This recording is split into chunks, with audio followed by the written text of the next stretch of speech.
Jogador do Fluminense provoca Flamengo e rival alerta sobre perigo. Salve nação rubro-negra, estamos chegando com mais um react aqui em nosso canal. Trazemos um recorte do canal Opina Porco, link na descrição. Palmeirense opinou sobre a declaração polêmica do jogador do Fluminense citando o Flamengo. Para ele, isso pode ser utilizado pelo Mengão como combustível para jogar ainda mais com vontade amanhã. Vamos acompanhar essa análise perfeita e depois trazemos as últimas do nosso Mengão. Sem mais, tudo sobre o Flamengo agora. E meus amigos, é o seguinte, atacante do Fluminense deu uma provocadinha no Flamengo. E assim, eu não sei se isso daqui é bom ou se é ruim, porque esse tipo de provocada aqui tende a esquentar vestiário. Isso aqui é aquela provocada que chega no celular de todos os jogadores, né? Passa-se ali numa corrente de mensagens.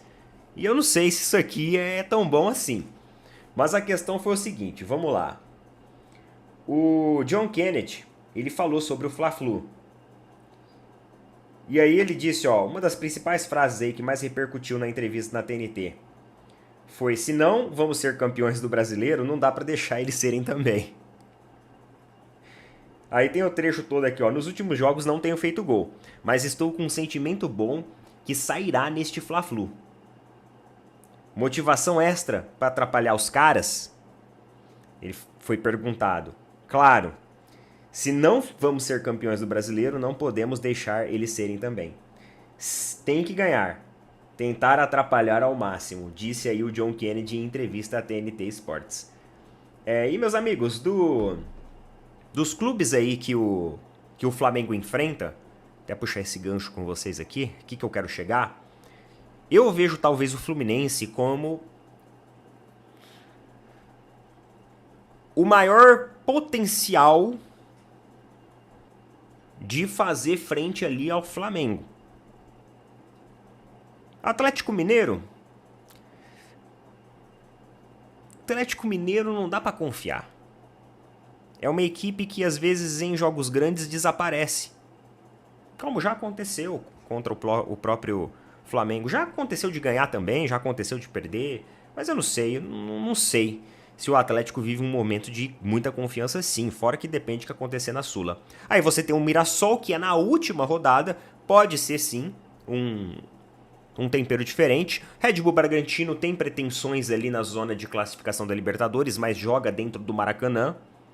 E aí, a notícia que eu vou trazer para vocês aqui, vocês vão, né, os torcedores flamenguistas vão gostar, é uma notícia positiva para o Flamengo e mais desanimadora para os rivais, para o Red Bull Bragantino também.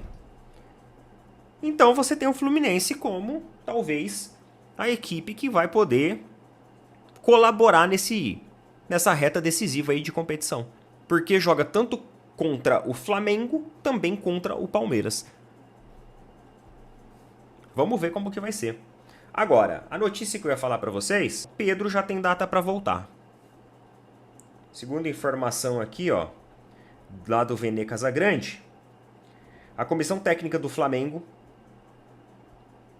tem como objetivo fornecer ritmo de jogo ao atacante visando a final da Libertadores contra o Palmeiras. Então esse é o grande objetivo, que vai ser no dia 29/11. Né? O Pedro vem treinando com imobilização no braço direito após sofrer uma fratura que aconteceu lá no Racing, no dia 22 de outubro no Maracanã. Assim, o atacante evolui bem ao longo da semana, com o Flamengo pretendendo lançar o jogador contra o Red Bull Bragantino. Então, é aquilo que eu falei para vocês, né? A notícia que anima os torcedores do Flamengo, desanima os rivais, é que o Pedro provavelmente no sábado agora, é sábado o jogo, não é? Deixa eu ver aqui que dia que é o jogo, só pra gente confirmar. É sábado. Provavelmente o Pedro já vai estar de volta no sábado. E a gente sabe que o Pedro de volta, a coisa muda, né? O Flamengo ganha ali, ofensivamente falando, um cara que converte todo tipo de gol que você imaginar. Se a bola vir quadrada pra ele, ele é capaz de fazer gol. É um bom jogador, né? É um bom jogador. Cara, e por falar em bom jogador, e o presidente do Atlético Goianiense? Você viu o que ele falou aí? Adilson Batista? Cara, ele mandou a real, velho. Eu tô até aqui com o trechinho que eu peguei pra vocês lerem aqui, ó. Infelizmente tem jogadores da nossa base que tem que mudar de profissão.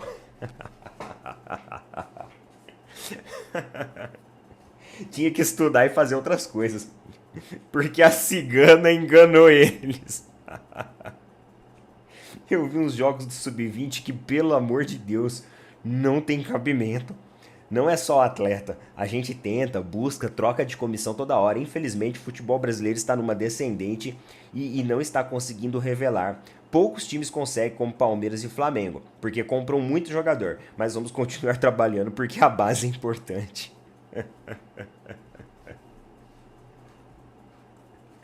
Ai, cara, essa daqui foi boa, velho. Essa daqui foi boa, mano. Essa da cigana eu não tinha lido, eu só tinha lido o comecinho só, né? Eu falei assim, vou levar lá pros caras que eles vão curtir. Mas essa da cigana, a cigana enganou ele. Essa da cigana eu não tinha visto não, mano. Muito bom, cara. Muito bom. É isso, meus queridos. Boa terça-feira pra todos vocês, tá bom? Tamo junto. Valeu, falou. Até mais. O Flamengo decidiu que não participará da Copa São Paulo de Futebol Júnior de 2026, uma das competições de base mais tradicionais e prestigiadas do país. A escolha não se deu por acaso. O clube entende que, diante do calendário apertado e da necessidade de utilizar jovens no começo do Campeonato Carioca, tornou-se inviável manter dois compromissos simultâneos. Assim, a prioridade será o estadual, que costuma servir como laboratório para atletas que estão em processo de transição entre a base e o elenco profissional. A partir dessa compreensão, o departamento de futebol optou por abrir mão da Copinha, mesmo reconhecendo a importância histórica do torneio na formação de atletas. Nos últimos anos, o Flamengo vem adotando uma estratégia recorrente de utilizar um time alternativo no início do Campeonato Carioca. Normalmente, parte do elenco principal recebe férias prolongadas ou retorna em ritmo mais lento de pré-temporada. Enquanto a equipe é sustentada por jovens das categorias inferiores, esse modelo permitiu ao clube preservar fisicamente seus principais jogadores e, ao mesmo tempo, dar visibilidade a promessas do Ninho do Urubu para 2026. O cenário se repete, mas com uma diferença impactante. O departamento de base passou por reformulações profundas, e o antigo elenco Sub-2 era o Byte, que era responsável por disputar a Copinha, enquanto o Sub-20 principal ficava à disposição do estadual. Sem esse grupo alternativo, o clube não teria peças suficientes para competir em duas frentes. O calendário também influencia diretamente a decisão. O Campeonato Carioca tem início previsto para 11 de janeiro, enquanto a Copinha ocorre entre 2 e 25 do mesmo mês, com partidas distribuídas quase diariamente. A sobreposição é total, e dirigentes rubro-negros avaliam que não há forma de conciliar treinos, logística e partidas sem comprometer o desempenho dos jovens em alguma das competições. Há um consenso de que seria imprudente exigir que o mesmo elenco fizesse dois torneios intensos, com deslocamentos variados, intervalos curtos e características distintas de disputa, embora não tenha se manifestado oficialmente. O Flamengo admite, nos bastidores, que o cenário estrutural e logístico não oferece condições adequadas para a participação na Copinha. A informação inicial sobre a decisão foi divulgada pelo canal Flazoeiro e posteriormente confirmada pelo G. A diretoria trabalha com a ideia de que a prioridade esportiva deve ser estabelecida com clareza e que, em 2026, o foco principal do clube é preparar o elenco para a temporada profissional, utilizando jovens que já estão próximos da transição definitiva para o time principal. Outro fator que influencia a programação é o período de férias da equipe profissional. Caso o Flamengo não conquiste a Libertadores, os jogadores entrarão em recesso a partir de 8 de dezembro, logo após o Brasileirão, retornando cerca de um mês depois para o início das atividades, se conquistar a Libertadores. Porém, o calendário se estende até o Mundial Interclubes, que termina em 17 de dezembro, atrasando ainda mais o recomeço dos treinos. Isso significa que, no início de janeiro, o técnico do time principal ainda estará sem grande parte do elenco profissional, reforçando a necessidade de contar com jogadores da base durante os compromissos pelo estadual. Além disso, o clube avalia seriamente a possibilidade de realizar uma parte da pré-temporada nos Estados Unidos. Há inclusive estudos para que um dos jogos do Campeonato Carioca seja disputado lá, dentro de um projeto que visa ampliar a visibilidade internacional e explorar novos mercados. Se isso se confirmar, será ainda mais importante ter um grupo alternativo disponível no Rio de Janeiro, para dar conta das primeiras rodadas. Assim, novamente, o Sub-20 acaba assumindo papel central na estrutura do início da temporada, o que inviabiliza qualquer tentativa de dividir atenções com a Copinha historicamente. A Copa São Paulo tem grande simbolismo para o Flamengo. O clube conquistou o torneio 4 vezes, levantando a taça em 1990, 2011, 2016 e 2018. Em várias dessas campanhas, nomes importantes surgiram e se afirmaram no futebol brasileiro. No entanto, na edição mais recente, o rubro-negro já enfrentou dificuldades devido a desfalques causados justamente pelo Carioca, e acabou eliminado ainda na segunda fase pelo Bragantino. Esse episódio reforçou, para alguns dirigentes, a percepção de que a sobreposição de calendários prejudica o rendimento da equipe. As mudanças internas realizadas no Ninho do Urubu também influenciam esse processo. O clube passou por reestruturações profundas nas categorias de base ao longo do último ano. Desde a alteração no comando administrativo, ocorreram cortes significativos de funcionários, reavaliação de processos, dispensas de atletas e redução de gastos. O objetivo declarado era tornar a gestão mais eficiente e sustentável, priorizando qualidade e não quantidade. Como consequência direta, o Flamengo agora possui apenas uma equipe sub-20, comandada por Bruno Pivetti, o que limita ainda mais a capacidade de disputar competições simultâneas. Em outro tema que movimenta os bastidores, a direção rubro-negra tem acompanhado com atenção a Operação Compliance Zero, deflagrada pela Polícia Federal, que atingiu diretamente 2 instituições financeiras, entre elas o Banco de Brasília, patrocinador importante do clube. A ação policial envolveu prisão de executivos, entre eles, Daniel Vorcaro,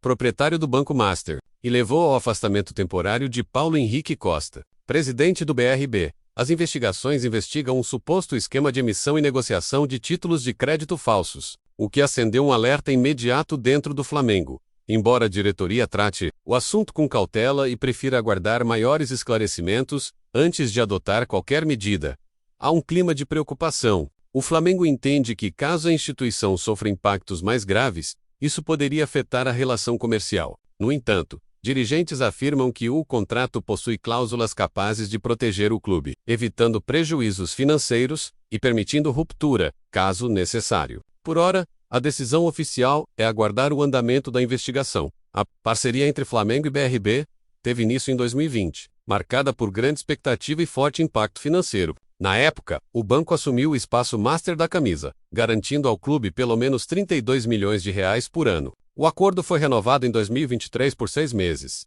e no ano seguinte, o Conselho Deliberativo aprovou nova ampliação do contrato. Embora o banco já estivesse ocupando apenas o espaço da omoplata da camisa, o compromisso atual tem validade até abril de 2026 e prevê pagamento de aproximadamente R$ 25 milhões anuais. Além disso, há também o Banco Nação, iniciativa vinculada ao clube, cujo acordo estabelece repasses mínimos de 15 milhões por ano, formando um montante total que chega a pelo menos 40 milhões anuais. Qualquer instabilidade envolvendo o BRB poderia influenciar esses valores, por isso o tema é tratado com máxima atenção nos bastidores.